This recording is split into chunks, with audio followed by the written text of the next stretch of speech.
Hello my friends, in this video I'm going to break down how to create this particular flyer. It was posted on the platform. This was originally done by Devon Graphics.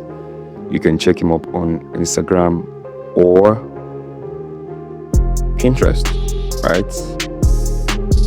Kudos to him. This itself is a masterpiece. So I'm going to break down the process of creating this flyer inside of Photoshop, right?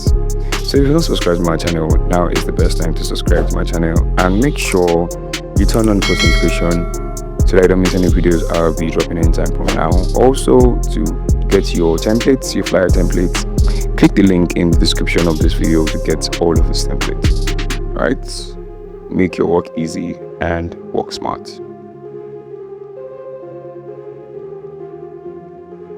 Without having to say much, let's get started. So I'm just going to click on file, click on new like this, and I'm going to be using a 4x5 like this, and I'm going to impute the name here. So it's going to be church flyer basic, and inches please, 4x5 inches. So the first thing I like to do here is click on adjustment. Make sure you have this color selected. You can copy this color code. This is what I'll be using for the base color, right? And my background color, this is the red I'm going to be using. So you can have this in place in your palette so that we don't go back and forth later on. So adjustment layer, solid color, and this is the color we're using, right? So right click on this and convert to smart object, and filter, noise, and add noise. Copy the values here. Alright, so that's the first thing you need to do. And click OK like this. The next thing I'm going to do is I'm going to use my text tool, my type tool, and I'm going to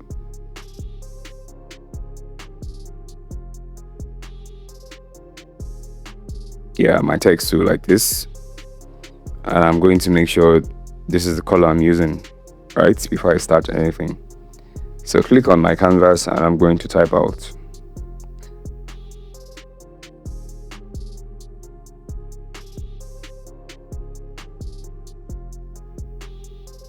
So I'm just going to position this word. You can see this is like the middle of the page. Duplicate this, and I'm just going to continue typing.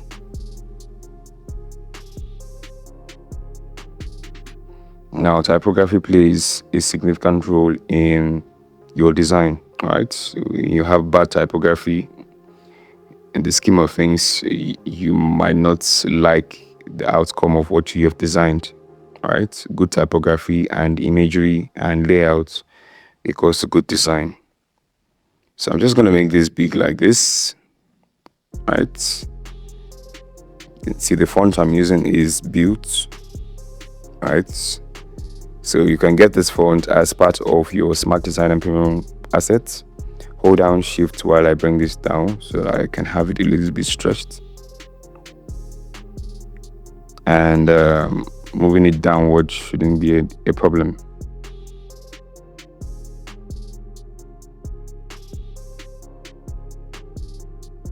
So I'm going to duplicate this.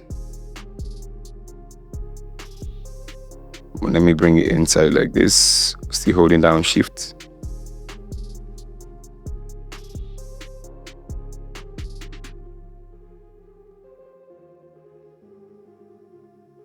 Okay, duplicate this, and I'm going to change this to double click, and I'm going to change this to place like this. Right, so Ctrl T and make sure the E is aligned to this one here. It makes a whole lot of sense this way, right? So now that I have this in place, I might want to speed up this process of my text arrangement and text formatting. So I'm going to duplicate this also, and I'm going to change the font that I use to the same build, and of course speed up this.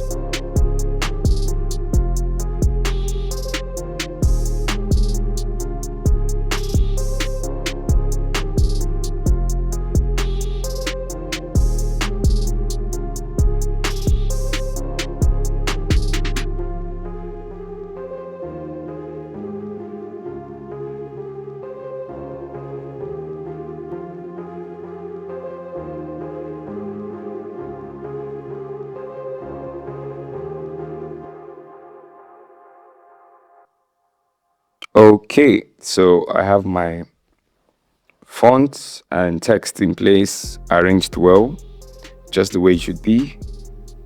So what I'm going to do is select the place and select the secret, and I'm going to convert to smart objects, or no, merge to shape first, convert to shape first, then I'm going to merge it like this. So it's now a shape, it's no longer a text. So what this means is I can edit the two of them at the same time, right? Select all of them now and move them upward like this using your arrow key, right, until you have it somewhere around here.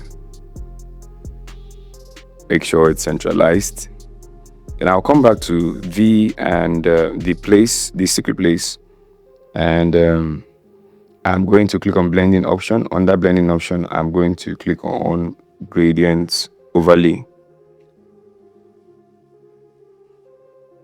So I'm just going to change the direction of the gradients. I'm using a red to like a orange color that looks like a sun.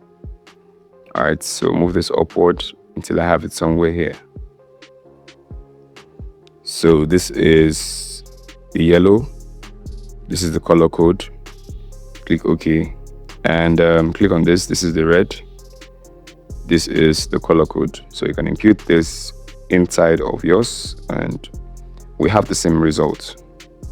So make sure it's set to reverse like this, and the scale is at this value, and click OK when you're done.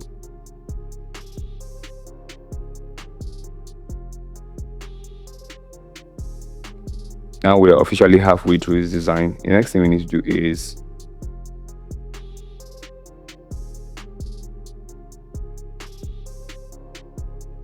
I'm going to go over to my ellipse tool, draw an ellipse like this. Right, you want to rotate it like this and place it somewhere here. I think place it somewhere here. Now your ellipse shouldn't have a color inside, it's just stroke. So I'm just give it the stroke and remove the fill color here. Right, so you're not seeing it. I'm just going to bump up the stroke here like this, and easy peasy.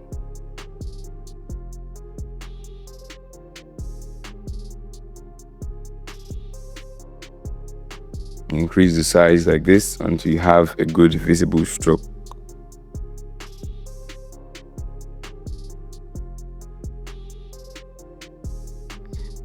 So let me rotate this. I think this should be somewhere around here. It should cross the THE.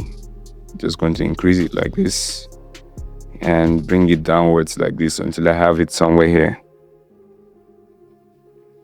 And when you're done, click enter, and yeah, it's in place.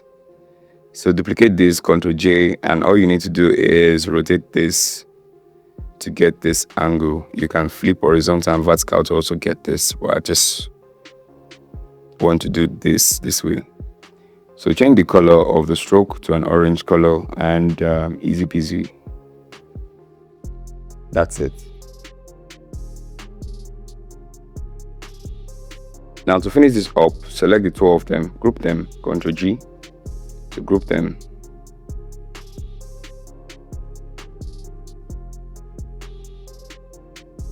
Let me move this DTHE in place. Right, so it's in the middle. So select the two of them, Ctrl G to group them, and click on the mask. Select your brush,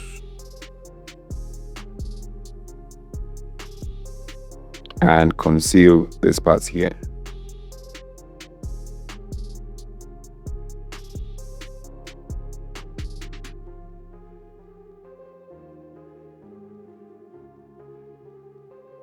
Conceal this part here, and we're good to go. So go over to your resource file, and I'm going to bring in this. This is not the original typography. I just use this to cover up for that. And I'm just going to have this here. And of course, click enter, right click, blending option, and I'm going to change the color overlay. I'm going to change the color to the one I used here. Click OK, and easy peasy.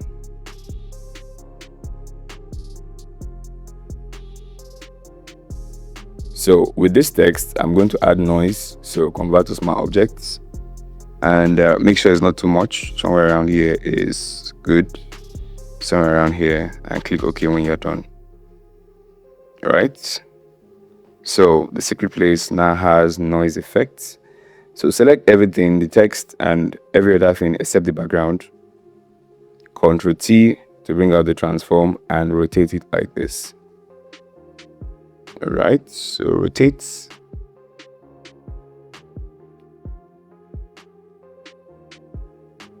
Until you have it in this position. So you can now make this bigger by increasing on the sides like this.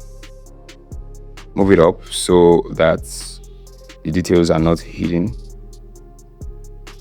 And when you're done, good. So for this one here, I'm going to make it smaller, which is this guy here. Ctrl Z, make sure you're selecting the right thing. Move it closer to it like this, and you are good to go. And also make it smaller so you can see the details. Click enter when you're done. All right. So move this a little bit to the side and move it to the top here like this. So now, as it stands, we have a few more things to do. Create a new layer and double click here to change the color to white.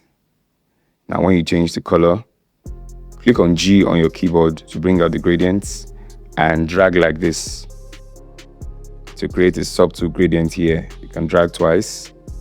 Come over here and change the blend mode to overlay to create this light effect, or you can choose to use, you can experiment, but from what I have seen, overlay seems to work best. So using overlay, it won't work here because you don't have that orange color up like that. So it's just going to be on the top here like this to create that light entrance effect, or on the text on the ground here like this.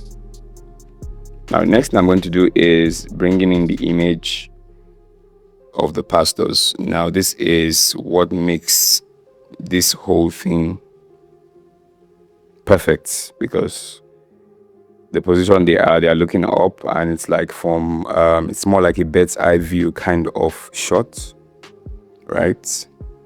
So it blends well with the design itself. Once again, kudos to the designer, Typography Graphics. This is very, very creative, right?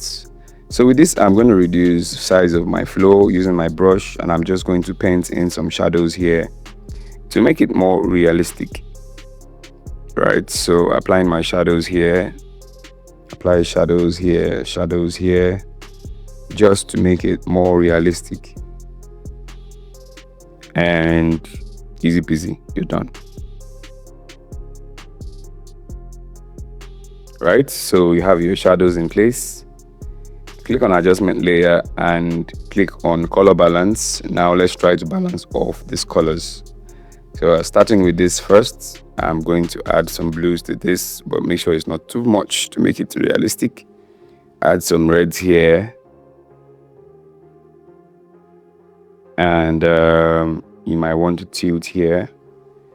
Going over to the highlights, go over to this part here, and going over to this part here, level up like this, and you have this in place,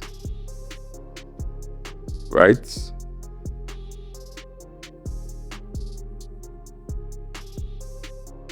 I'm going to bring this in from my resource file.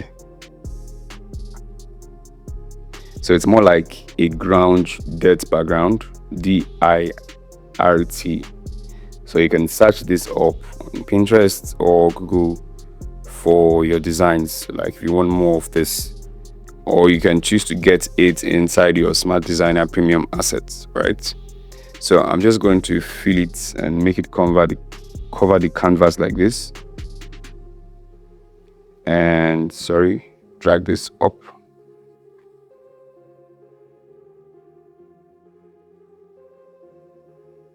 Drag this up here like this and click enter. Change the blend mode automatically to screen.